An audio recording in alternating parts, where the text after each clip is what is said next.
Okay, these the funny stories.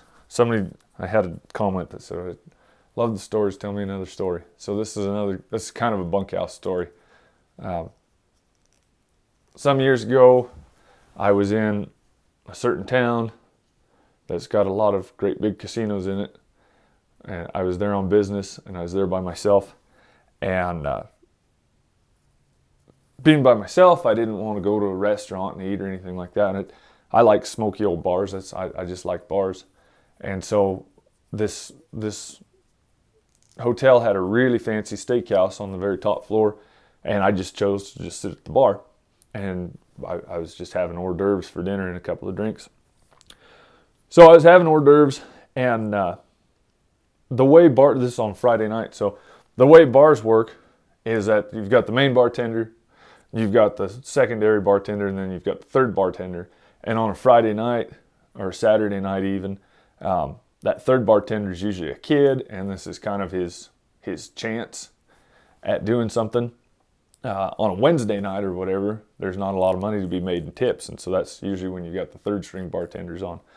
But on a Friday night, that third string bartender, he's the one that's going to be making drinks at the bar. The ladies in the steakhouse, ladies and gentlemen that are getting fancy drinks and are going to tip high, the main bartender's the one that's going to be dealing with them.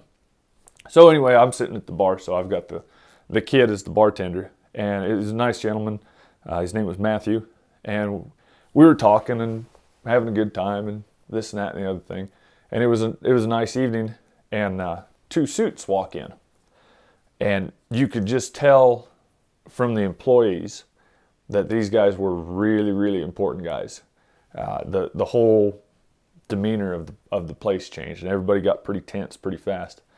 And they came over and they sat one bar stool down from me, and they started talking to the head bartender. And they were talking. I was eavesdropping, and they were asking him about what drinks were selling the best, and what was the most expensive drinks, and blah blah blah blah blah. Just the logistics of it. So I figured out pretty quick who they were. And not a big deal. I didn't have anything to do with it. And they happened to, they were talking to the main bartender, and they said, what's the most expensive tequila you've got? And here's my chance. So I jumped right in. I said, that's funny that you asked that. I had just asked my bartender over here, Matthew, I just asked him that same question, and he pointed out that the most expensive tequila that they've got. And he just about had me talked into buying a shot of it because he was just singing its praises. But I decided that that a $300 shot of tequila by myself wasn't worth it. But now that I've got two friends here, I said I would just love to have one of those. And let me buy you two gentlemen each a shot of that best tequila in the house. And the one bartender, or the one suit, said, we can't let you do that. And I said, no, I insist. Please, let me. And they said, no, we can't let you buy us a drink. And he said, I'll buy you a drink. And so he bought all three of us a shot of the most expensive tequila in the bar. And I insisted that Matthew, my bartender, was the one that poured it for us and everything, because he'd talked me into it. So they went along. And so we had a shot of tequila, and it was fantastic. And I said, my grandfather would be rolling in his grave if he knew that I let a man buy me a drink and I didn't buy him one back. So I said, I got to buy the next round. And the other man, who hadn't spoken much yet and had a very deep foreign accent, said, no, my grandfather would roll in his grave. I haven't bought one yet. Let me buy a shot. I said, okay, well, that's fine. So he bought another shot for us. I had Matthew pour it. And so then the third one, I said, gentlemen, I have to insist, you got to let me buy a drink. And they both said, no, we don't want any more to drink. And I said, well, then let me buy you a cigar. There's cigars here. Let me buy you a cigar. And they said, no, really, you don't get it. We can't let you buy a drink. But they bought me a cigar, and they each bought a cigar. And then they went over and they spoke to the head bartender for a little while, and then they left. And then the head bartender, he called Matthew up. He spoke to him for a little while and handed him a big wad of cash.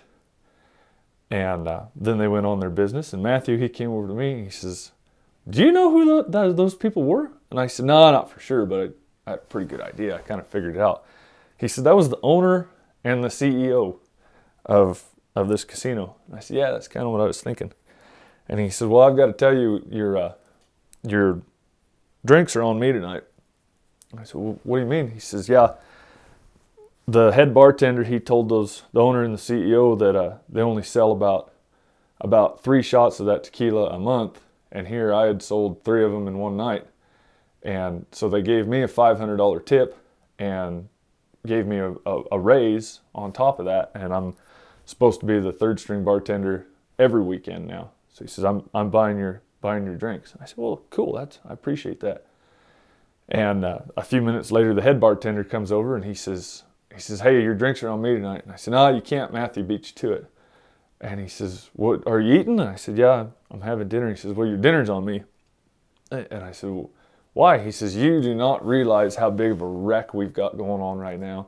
And you embarrassed the owner and the CEO enough that they left out of here. But they gave us all a big tip, and we're really proud of what a great job we were doing. And they didn't catch on that we were in the middle of a wreck. He says, so I'm buying your dinner tonight. So anyway, that's my bunkhouse story. I'm not a gambler, but I kind of am.